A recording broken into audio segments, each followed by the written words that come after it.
देखना शुरू कर चुके हैं देश का पहला समझाने वाला बुलेटिन खबर तो समझिए। इस आधे घंटे में हम आपको दिन भर की सबसे चर्चित खबरें दिखाते हैं और खबरों के मायने भी समझाते हैं। लेकिन आइए उसके पहले जल्दी से जान लेते हैं आज की 4 बड़ी खबरें जिस पर होगी नजर। बुलेटिन में सबसे पहले आपको समझाएंगे क्या राजनीति में आएंगे सीएम नीतीश कुमार के बेटे निशांत।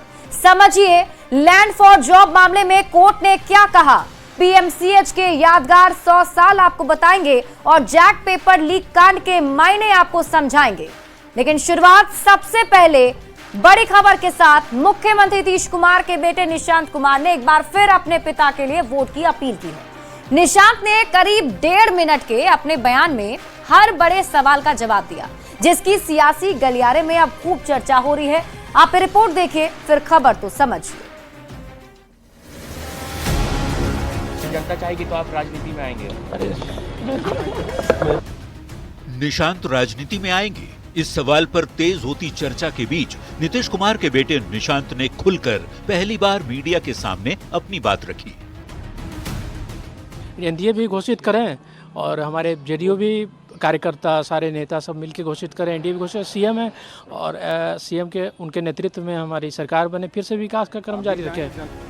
सौम्य सरल स्वभाव के निशांत ने मीडिया से बात करते समय सहज भाव और परिपक्वता के साथ जवाब दिया। उनका एक एक शब्द बेहद सधा हुआ था।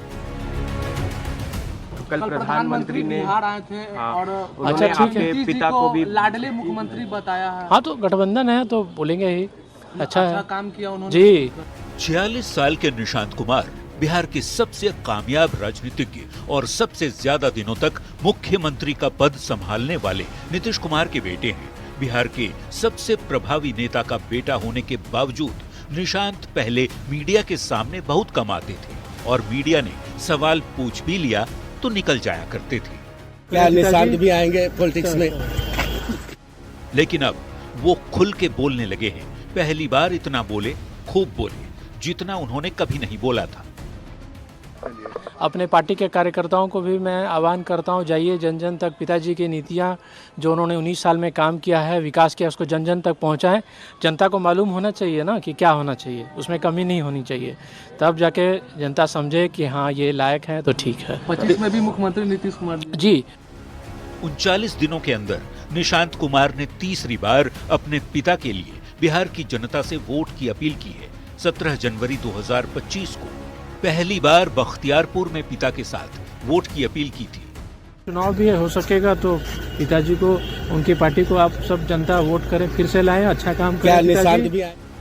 दूसरी बार इसी महीने की 21 तारीख को पटना एयरपोर्ट पर कहा था कि पिताजी को फिर से सीएम बनाएं ताकि वो अपने विकास के काम जारी रख सकें। पिताजी को हो सके तो फिर से सीएम बनाएं। और अब यानी तीसरी बार 25 फरवरी को बिहार के लोगों से अपने पिता को फिर वोट देकर सीएम बनाने की अपील की। आप लोगों ने 43 सीट दे दिया, तब भी उन्होंने विकास का क्रम जारी रखा, तो इस बार थोड़ा सीट बढ़ाना मांगता है ताकि आगे भी पिताजी विकास जारी रखें। निशांत का मतलब होता है बहुत शांत। नीतीश कुमार के बेटे को बहुत शांत स्वभाव का माना जाता है, जो राजनीति से दूर और आध्यात्म से करीब है। लेकिन हाल के दिनों में निशांत ने जिस ढंग से बिहार की राजनीति पर बातें की हैं, उसके बाद ये चर्चा तेज है कि क्या निशांत राजनीति में आएंगे। न्यूज़ 18 के लिए पटना से आनंद अमृतराज के साथ ब्यूरो रिपोर्ट। हम आपको इस खबर के मायने समझाएं उसके पहले आज की तारीख में बिहार की राजनीति के सबसे बड़े सवाल को समझना जरूरी है। सवाल ये कि क्या सीएम नीतीश कुमार के बेटे निशांत कुमार राजनीति में आएंगे। अब सवाल है कि निशांत राजनीति में आएंगे या नहीं, इसकी इतनी चर्चा आखिर क्यों हो रही है, तो इसे समझने के लिए निशांत को समझना जरूरी है। सीएम नीतीश कुमार के बेटे निशांत कुमार पहले राजनीतिक मुद्दों पर या वैसे भी मीडिया से बहुत कम बात करते थे, लेकिन अब पत्रकारों के सवालों का जवाब खुलकर निशांत कुमार दे रहे हैं। निशांत पहले राजनीति की बात बिल्कुल भी नहीं करते थे, लेकिन अब खुलकर पिता के लिए वोट की अपील जनता से कर रहे हैं। पिछले 39 दिनों में निशांत ने 3 बार अपने पिता यानी सीएम नीतीश कुमार के लिए वोट की अपील की। तो ये भी जानते हैं कि निशांत ने कब कब मुख्यमंत्री नीतीश कुमार की तारीफ की। सबसे पहले तो आज 25 फरवरी 2025 को उन्होंने कहा कि पिताजी ने विकास किया है, उनके लिए आप सब वोट कीजिए। फिर 21 फरवरी 2025 को उन्होंने कहा था कि पिताजी पूरी तरह से स्वस्थ हैं और पिताजी को आप सभी मुख्यमंत्री बनाइए। 17 जनवरी 2025 को भी नीतीश कुमार के काम की तारीफ निशांत ने की थी। बड़ी बात यह है कि अब तक बिहार के 7 मुख्यमंत्री के बेटे राजनीति में अपनी किस्मत आजमा चुके हैं और यही वजह है कि निशांत के भी राजनीति में आने की चर्चा अब तेज होती हुई नजर आ रही है। अब हम आपको एक एक करके बताते हैं जो 7 सीएम के बेटे राजनीति में आए हैं। सबसे पहले बात कर लीजिए लालू राबड़ी के बेटे तेजस्वी यादव, लालू राबड़ी के बेटे तेज प्रताप यादव। ये दोनों ही राजनीति में सक्रिय हैं, विधायक हैं। नेता प्रतिपक्ष के तौर पर तेजस्वी यादव फिलहाल बिहार में हैं। और इसके बाद जगन्नाथ मिश्रा के बेटे नीतीश मिश्रा राजनीति में सक्रिय हैं। बात कर ले भागवत झा के, तो भागवत झा के बेटे कीर्ति झा भी राजनीति में सक्रिय हैं। केंद्रीय मंत्री जितन राम मांझी की बात कर लीजिए, वो भी अभी कैबिनेट में मंत्री हैं और बेटे संतोष सुमन भी राजनीति में हैं, मंत्री हैं बिहार सरकार में। सत्येंद्र नारायण सिंह के बेटे निखिल कुमार भी राजनीति में हैं और कर्पूरी ठाकुर के बेटे रामनाथ ठाकुर भी राजनीति में सक्रिय हैं और इसीलिए चर्चाएं हो रही हैं कि क्या निशांत कुमार भी राजनीति में आएंगे। बढ़ते आगे, देखिए एक बेटा अपने पिता को 2025 में मुख्यमंत्री की कुर्सी पर देखना चाहता है, तो वहीं दूसरी ओर एक पिता है जो 2025 में अपने बेटे को बिहार के मुख्यमंत्री के तौर पर बनते हुए देखने की ख्वाहिश रखता है। आप समझ गए होंगे, बेटे को मुख्यमंत्री बनते देखने की ख्वाहिश रखने वाले पिता हैं लालू प्रसाद और पिता को 2025 में भी मुख्यमंत्री के पद पर देखने की इच्छा रखने वाले हैं बेटे निशांत कुमार। निशांत के बयान के बाद से तेज हुई सियासत को समझते हैं इस रिपोर्ट में।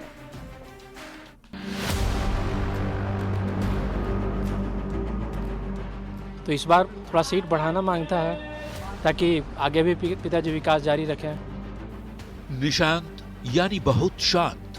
बिहार के मुख्यमंत्री नीतीश कुमार के बेटे को निशांत को भी बहुत शांत स्वभाव का माना जाता रहा है, जो राजनीति से दूर और आध्यात्म के करीब है। यहाँ तक कि कई लोग उनके इस शांत स्वभाव पर भी सवाल खड़े करते रहे हैं।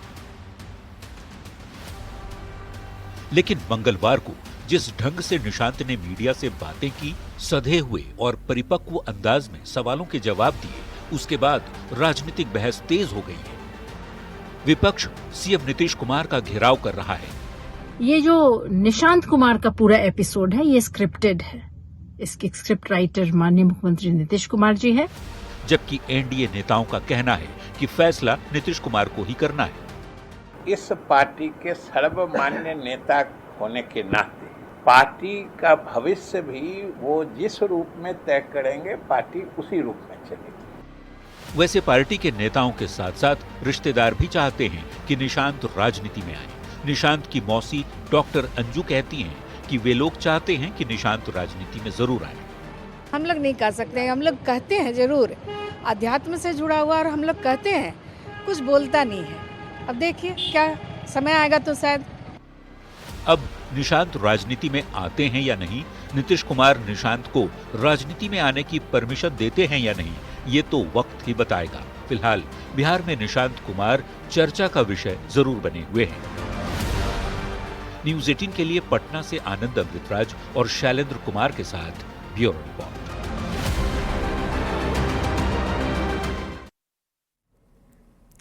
अब आपके मन में भी सवाल उठ रहा होगा कि अब निशांत कुमार की इतनी चर्चा आखिर क्यों होती है। तो इसको समझने के लिए बिहार की राजनीति को समझना जरूरी है, वो भी 1990 के बाद के बिहार की राजनीति को। 1990 के बाद बिहार की राजनीति 3 नेताओं के इर्द गिर्द घूमती रही। आरजेडी अध्यक्ष लालू प्रसाद, एलजेपी के अध्यक्ष रहे रामविलास पासवान और बिहार के मुख्यमंत्री नीतीश कुमार के इर्द गिर्द ही राजनीति घूमती है। समय बदला, उम्र बढ़ी तो लालू प्रसाद की जगह पर तेजस्वी यादव उनके उत्तराधिकारी के तौर पर सामने आ गए। वैसे तो उनके परिवार के कई लोग अभी सक्रिय राजनीति में हैं, लेकिन लालू प्रसाद के राजनीतिक वारिस तेजस्वी यादव ही हैं, ये पूरा बिहार जानता है। और ऐसा ही कुछ हुआ एलजेपी के संस्थापक रहे दिवंगत रामविलास पासवान की पार्टी में। रामविलास पासवान के पुत्र चिराग पासवान उनके राजनीतिक उत्तराधिकारी बने। हालांकि चिराग को अपने चाचा के साथ राजनीतिक संघर्ष भी करना पड़ा, लेकिन बिहार के मुख्यमंत्री नीतीश कुमार का राजनीतिक वारिस कौन होगा, ये अब तक साफ नहीं हो सका है। नीतीश कुमार के समर्थक और जो रिश्तेदार हैं, वो ये चाहते हैं कि नीतीश कुमार के बेटे निशांत कुमार राजनीति में आए और निशांत कुमार राजनीतिक वारिस के रूप में नीतीश कुमार की पार्टी को संभालें। लेकिन नीतीश कुमार के बेटे निशांत कुमार अब तक राजनीति को ना कहते रहे हैं। उनकी तरफ से ना ही कहा जाता रहा है, वो राजनीति में नहीं आना चाहते हैं, ऐसी बातें कही जाती रही हैं। निशांत ने कुछ दिनों पहले कह भी दिया था कि उनका जो झुकाव है वो आध्यात्म की ओर ज्यादा है। लेकिन निशांत ने हाल के दिनों में जिस ढंग से राजनीतिक मुद्दों पर बात की, उसके बाद उनके राजनीति में आने की चर्चाएं अब तेज हो गई हैं कि क्या निशांत कुमार सक्रिय राजनीति में आएंगे। जो मीडिया से दूर रहते थे, अब वो मीडिया के सवालों का जवाब दे रहे हैं। बढ़ते हैं आगे। लैंड फॉर जॉब मामले में कोर्ट ने लालू प्रसाद सहित कई आरोपियों को कोर्ट में पेश होने का आदेश दिया है। जिन लोगों को कोर्ट में पेश होने का आदेश दिया गया है, उसमें तेजस्वी यादव, तेज प्रताप यादव, हेमा यादव का नाम भी शामिल है। सबसे पहले आप रिपोर्ट देखिए, फिर खबर तो समझिए। लैंड फॉर जॉब मामले में लालू प्रसाद और उनके परिवार की मुश्किलें बढ़ती ही दिख रही हैं। दिल्ली की राउज एवेन्यू कोर्ट ने आरजेडी अध्यक्ष और पूर्व रेल मंत्री लालू प्रसाद यादव समेत 78 लोगों को समन जारी किया है। अदालत ने लालू प्रसाद के बेटे तेजस्वी यादव, तेज प्रताप यादव और बेटी हेमा यादव समेत सभी आरोपियों को तलब किया है, यानी उन्हें अदालत के सामने पेश होना होगा।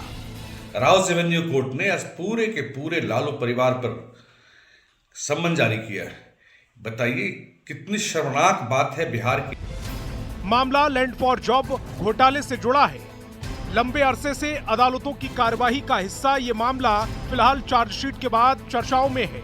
दिल्ली की कोर्ट ने सीबीआई की सप्लीमेंट्री चार्जशीट पर संज्ञान लिया है। इस मामले में लालू प्रसाद यादव समेत 78 लोगों पर आरोप है। लैंड फॉर जॉब स्कैम में लालू परिवार पर चार्जशीट दायर होने पर एनडीए ने जोरदार निशाना साधा। कोई बीज बबूल का तो आम कहां से हो, न्यायिक प्रक्रिया है, ये सब तो होना ही है। अब तेजस्वी जी को स्पष्ट करना चाहिए कि रोजगार का ये जो मॉडल उनकी तरफ से बार बार बाहर निकल कर आता है, जहां रोजगार और नौकरी के लिए जमीन देनी पड़ती थी, इस बार भी बिहार के लिए वही मॉडल। दरअसल ये पूरा मामला तब का है जब लालू प्रसाद रेल मंत्री थे। आरोप है कि नौकरी के बदले में अभ्यर्थियों ने लालू प्रसाद यादव के परिवार और उनके सहयोगियों के नाम जमीन की। सीबीआई ने इस मामले को मई 2022 में दर्ज किया। उसके बाद इसमें लालू प्रसाद यादव, उनकी पत्नी, 2 लड़कियां और कई अज्ञात सरकारी अधिकारियों को आरोपी बनाया गया। इस मामले में 11 मार्च को अगली सुनवाई होगी। फिलहाल इस पूरे मुद्दे पर बिहार में सियासत गर्म है। न्यूज़ 18 के लिए पटना से शैलेंद्र कुमार के साथ ब्यूरो रिपोर्ट। और लैंड फॉर जॉब मामले में पूरा अपडेट क्या है, सबसे पहले आपको ये बता देते हैं। देखिए, पूरा मामला तब का है जब लालू प्रसाद देश के रेल मंत्री थे। लैंड फॉर जॉब यानी कि नौकरी के बदले जमीन लेने का आरोप लालू प्रसाद पर लगा है। लालू प्रसाद और उनके परिवार के कई सदस्यों पर यह आरोप है। लैंड फॉर जॉब मामले में लालू प्रसाद सहित 78 लोग आरोपी बनाए गए हैं और कोर्ट ने सभी आरोपियों को हाजिर होने का आदेश दे दिया है। लालू प्रसाद के अलावे उनके परिवार के कई लोगों को हाजिर होने का आदेश दिया गया है। कोर्ट के आदेश के बाद लालू प्रसाद के परिवार की मुश्किलें बढ़ सकती हैं और वहीं इस मुद्दे पर बिहार की सियासत गर्मा गई है और एनडीए की तरफ से पलटवार लालू प्रसाद पर किया जा रहा है। वैसे भी इस मामले को लेकर अक्सर लालू परिवार को घेरा जाता रहा है और भ्रष्टाचार के आरोप लगाते हुए एनडीए के जो नेता हैं वो हमला करते रहे हैं। बढ़ते हैं आगे और बात अगली खबर की करेंगे। देखिए, झारखंड में पेपर लीक पर पॉलिटिक्स जारी है। बजट सत्र में सियासी संग्राम छिड़ गया। सत्ता पक्ष ने पेपर लीक का बीजेपी कनेक्शन निकाल दिया। अब इस पर भी सियासत गर्मा गई। विपक्ष से बर्दाश्त करने के मूड में बिल्कुल नहीं है, इसलिए बीजेपी पेपर लीक केस की जांच सीबीआई से कराने की मांग कर रही है। तो क्या है पेपर लीक का बीजेपी कनेक्शन और क्यों हो रही है इस पर सियासत, ये रिपोर्ट देखिए।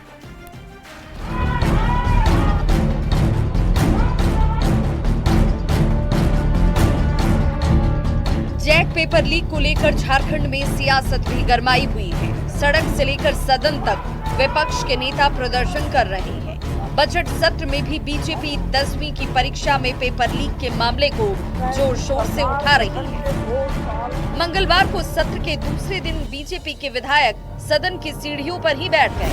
हाथों में तख्तियां लेकर नारेबाजी की। इन तख्तियों पर हेमंत सोरेन की सरकार पेपर लीक की सरकार लिखकर मुख्यमंत्री को घेरा और पूछा कि झारखंड में पेपर लीक का सिलसिला कब खत्म होगा। जिस क्वेश्चन पेपर के आधार पर ये लीक की कार्रवाई हुई है, हमारी पुलिस ने उस क्वेश्चन पेपर को जब्त कर लिया है और मोटे तौर पर इस मामले का अनुसंधान 90% पूर्ण हो चुका है। जब मैट्रिक का भी बच्चों का पेपर लीक हो जाए, इससे और शर्मनाक स्थिति क्या हो सकती है। सरकार के स्तर पर अगर पेपर लीक हुआ है तो कोई सरकार के स्तर पर या सरकार के द्वारा नहीं करवाया गया है, कोई एजेंसी है तो निश्चित तौर पर जो दोषी हुआ उस पर आवश्यक कार्रवाई की जाएगी। राज्य सरकार जिम्मेदारी दिखाए और सीबीआई जांच के आदेश दे दे। विधानसभा के गेट पर पेपर लीक पर पॉलिटिक्स गरमाई रही। सत्ता पक्ष और विपक्ष के विधायक आमने सामने आ गए, एक दूसरे पर जमकर निशाना साधा। बीजेपी ने जैक पेपर लीक की जांच केंद्रीय जांच एजेंसी सीबीआई से कराने की मांग की। इस पर हेमंत सरकार में सहयोगी कांग्रेस भड़क गई। कांग्रेस विधायक दल के उपनेता और खीजरी से विधायक राजेश कश्यप ने आरोप लगाया कि पेपर लीक में बीजेपी के कार्यकर्ताओं का नाम आ रहा है, इसीलिए विपक्षी पार्टी केंद्रीय एजेंसी से जांच कराने की मांग कर रही है ताकि अपनों को बचाया जा सके। और चूंकि इनके कार्यकर्ता का नाम आया है, भाजपा नेता का नाम आया है, उनके पुत्र के द्वारा ये कार्य किया गया है, तो चूंकि अगर हमारा सीआईडी करेगा या स्टेट पुलिस करेगी तो इनका नहीं चलेगा। हेमंत सरकार में मंत्री सुदीव्य कुमार ने भी दावा किया कि मैट्रिक परीक्षा के पेपर लीक कांड में जिन आरोपियों को गिरफ्तार किया गया है, उनमें से एक आरोपी का बीजेपी के एक नेता के साथ रिश्ता है। पेपर लीक कांड को लेकर बीजेपी का धरना प्रदर्शन और नारेबाजी सिर्फ एक दिखावा है। मंत्री के इस दावे में कितना दम है, ये तो जांच के बाद ही खुलकर सामने आ पाएगा। फिलहाल विपक्ष तो यही पूछ रहा है कि हेमंत सरकार में पेपर लीक का सिलसिला कभी खत्म होगा भी या नहीं। रांची संवाददाता निरंजन और अविनाश के साथ ब्यूरो रिपोर्ट न्यूज़ 18। और अब समझते हैं कि क्या है जैक पेपर लीक कांड। देखिए, मैट्रिक का परीक्षा क्वेश्चन पेपर जो है वो लीक हो गया। कौन कौन से पेपर लीक हुए हैं अगर हम इसकी बात करें तो मैट्रिक की परीक्षा चल रही थी जिसमें हिंदी और साइंस के पेपर लीक होने की खबर सामने आई। कब कब हुई थी परीक्षा अगर हम इसकी बात कर लें तो हिंदी की परीक्षा 18 फरवरी और साइंस की परीक्षा 20 फरवरी को ली गई थी। और ऐसे में अब जब ये पता चला कि क्वेश्चन पेपर लीक हो चुका है तो जैक ने परीक्षा को रद्द कर दिया। अब आप ये समझिए कि कैसे हुआ है ये पूरा लीक कांड।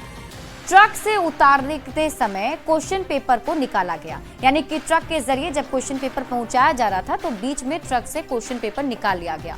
इंटरनेट से क्वेश्चन पेपर बेचने का आरोप भी लग रहा है। इसके साथ ही इंटरनेट पर वायरल किया गया था क्वेश्चन पेपर, ये भी आरोप है क्योंकि जांच में हूबहू वायरल क्वेश्चन पेपर मिल गया है। तो असली प्रश्न पत्र से मैच किया गया जब वायरल क्वेश्चन पेपर, तो कोडरमा के गिरोह को पुलिस ने इस पूरे मामले में दबोचा है, गिरफ्तारी की गई है।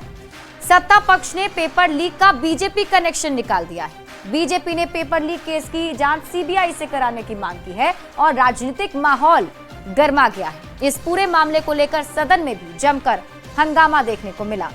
फिलहाल इस बुलेटिन में अभी के लिए बस इतना ही। आप देखते रहिए